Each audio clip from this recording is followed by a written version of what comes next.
পবিত্র মাস রমজান মাস। 12 মাসের মধ্যে ফজিলতের দিক থেকে যে মাসটি সবচেয়ে শ্রেষ্ঠ মাস, মুমিনের জন্য গুনাহ মাফের মাস, এবং একটা মুমিনকে আল্লাহ তাআলা পুরস্কার দিবেন এমন একটা মাস। হাদিসের মধ্যে আসছে, রাসূল সাল্লাল্লাহু আলাইহি ওয়াসাল্লাম বলেন, রমজানের শেষ রাত্রে আল্লাহ তাআলা সমস্ত মুমিনকে ক্ষমা করে দেন। সুবহানাল্লাহ।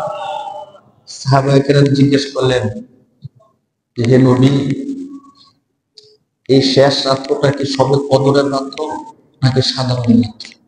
মানে আল্লাহ ক্ষমা করার জন্য কি সবে কদর শর্ত নাকি সাধারণ রাত্র হলেও ক্ষমা করে? আল্লাহ রাসূল বলছেন যে না, সবে কদর হওয়া শর্ত।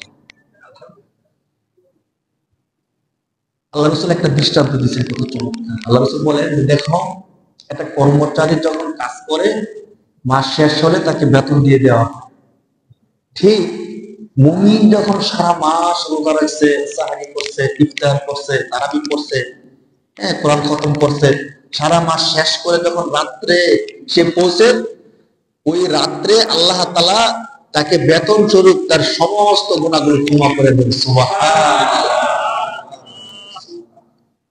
আমরা আজকে আল্লাহর কাছে দোয়া করি, আমরা যে এমন ভাবে রমজান কাটাতে পারি যে রমজানের শেষ রাত্রে আল্লাহ যেন আমাদের সবাইকে ক্ষমা করে দেন। আমিন।